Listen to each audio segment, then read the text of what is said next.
عرفات کا میدان، یہی وہ جگہ ہے جو آنے والے میدان حشر کا آئینہ ہے، جہاں ایک دن ہم سب کو، پوری انسانیت کو جمع ہونا ہے۔ اور یہی وہ دن ہے جس دن شیطان سب سے زیادہ روتا ہے، ذلیل ہوتا ہے۔ اور یہ وہی دن ہے جب ہمارا دین ہمیشہ کے لیے مکمل ہوا۔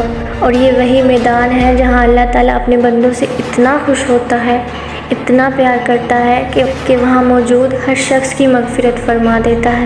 لیکن افسوس کی بات ہے کہ آج بھی بہت سے مسلمانوں کو عرفات کے اس عظیم دن اور اس میدان کی اصل فضیلت نہیں معلوم۔ اگر آپ کو بھی نہیں پتا تو اس ویڈیو کو آخر تک لازمی دیکھیں۔ میں نے بہت ہی مختصر اور ٹو دا پوائنٹ انداز میں وہ سب بتایا ہے جو ایز اے مسلم ہم سب کے لیے جاننا بے حد ضروری ہے۔ آج ہم بات کریں گے عرفات کے اس عظیم الشان دن کی، جس کے بارے میں جان کر آپ کا بھی دل کرے گا، آرزو ہوگی کہ کاش ہم بھی اس وقت اس میدان میں موجود ہوتے۔ تو سب سے پہلے تو ہمیں ایک بات سمجھنی ہے، وہ یہ کہ عرفہ اور عرفات میں کیا فرق ہے۔ عرفہ ایک دن کا نام ہے، یعنی 9 ذو الحجہ کا مبارک دن، جبکہ عرفات اس مقدس جگہ اور میدان کا نام ہے جہاں حاجی جمع ہوتے ہیں۔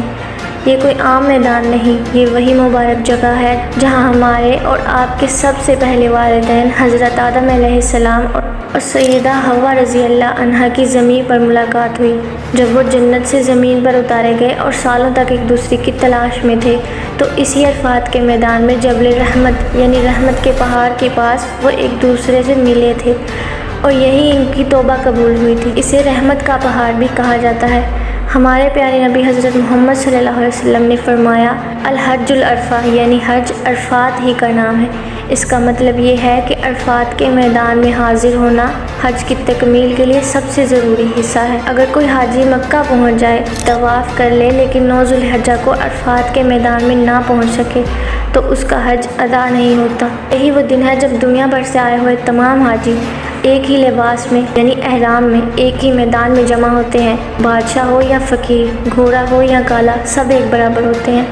عرفات کے اس میدان سے تقریباً 22 کلومیٹر کے فاصلے پر مکہ مکرمہ واقع ہے۔ اس میدان عرفات میں ایک بہت عظیم الشان مسجد ہے جسے مسجد نمرہ کہا جاتا ہے۔ آپ کو یہ جان کر حیرت ہوگی کہ یہ دنیا کی واحد مسجد ہے جو سال میں صرف اور صرف ایک دن کے لیے کھلتی ہے، اور وہ دن ہے 9 ذو الحجہ یعنی یوم عرفہ۔ اس مسجد نمرہ میں ظہر کے وقت خطبہ حج دیا جاتا ہے، اور یہی وہ جگہ ہے جہاں ہمارے پیارے نبی حضرت محمد صلی اللہ علیہ وسلم نے اپنا آخری اور تاریخی خطبۃ الوداع دیا تھا، اور پوری انسانیت کو مساوات، حقوق العباد اور عورتوں کے حقوق کا سبق سکھایا تھا۔ خطبے کے بعد حاجی اسی میدان میں ظہر اور عصر کی نمازیں ایک ساتھ یعنی قصر کر کے ادا کرتے ہیں۔ پھر شروع ہوتا ہے وقوف عرفات، یعنی حاجیوں کا اس میدان میں کھڑے ہو کر دعائیں مانگنا۔ ظہر سے لے کر سورج ڈوبنے تک لاکھوں لوگ رو رو کر، گر گرا کر اپنے رب سے اپنے گناہوں کی معافی مانگتے ہیں۔ یہ وہ وقت ہوتا ہے جب اللہ کی رحمت اپنے عروج پر ہوتی ہے۔ حدیث پاک کا مفہوم ہے کہ اللہ تعالیٰ یوم عرفہ کی شام آسمان دنیا پہ فرشتوں کے سامنے اپنے بندوں پر فخر کرتا ہے اور فرماتا ہے کہ اے فرشتوں، گواہ رہنا کہ میرے یہ بندے دور دراز علاقوں سے بکھرے بالوں اور گرد و غبار میں مجھ سے میری رحمت مانگنے آئے ہیں۔ میں تم سب کو گواہ بناتا ہوں کہ میں نے ان سب کو بخش دیا، ان سب کی مغفرت کر دی۔ سوچئے کتنا پیار آتا ہوگا اللہ کو اپنے بندوں پر، جو اپنا سب کچھ چھوڑ کر، دنیاوی لباس اتار کر، چادروں میں لپٹے ہوئے اس کی بارگاہ میں کھڑے ہوتے ہیں۔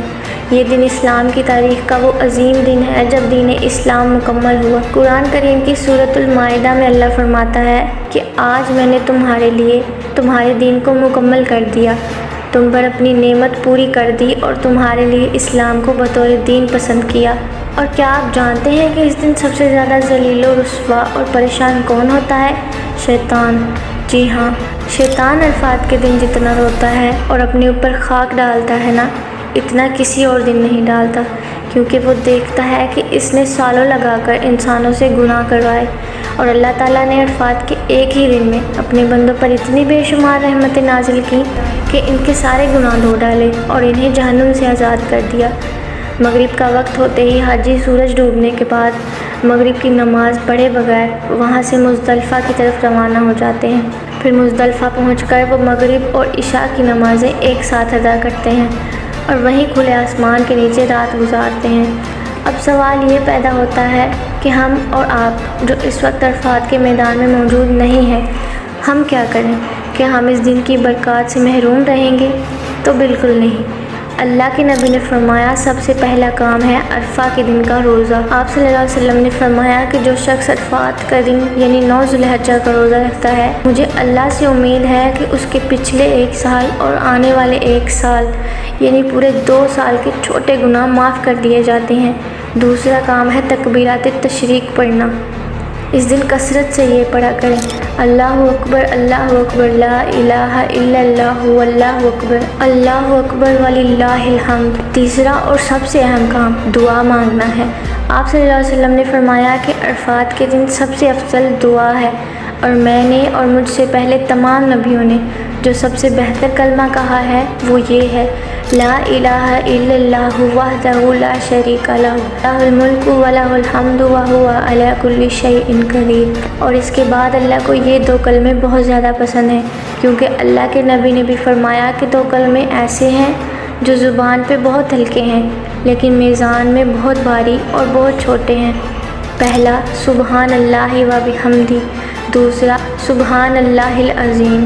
اور تیسرا کلمہ بھی آپ ضرور پڑھیں کیونکہ اس میں اللہ کی بڑائی بیان کرتے ہیں جو اللہ کو بہت زیادہ پسند ہے۔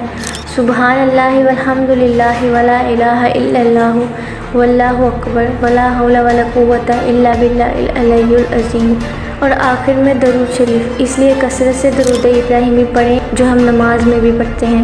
انشاءاللہ ہم سب کی دعائیں قبول ہوں گی۔ اور آپ صلی اللہ علیہ وسلم نے فرمایا کہ عرفات کے دن سے بڑھ کر کوئی دن ایسا نہیں ہے جس میں اللہ تعالیٰ اتنے زیادہ لوگوں کو جہنم سے آزاد کرتا ہے۔ سبحان اللہ۔ تو سوچئے، ایک دن ایسا آتا ہے جب زمین پر لاکھوں لوگ ایک میدان میں جمع ہو کر صرف ایک اللہ کو پکارتے ہیں، اور یہی وہ منظر ہمیں آخرت یاد دلاتا ہے۔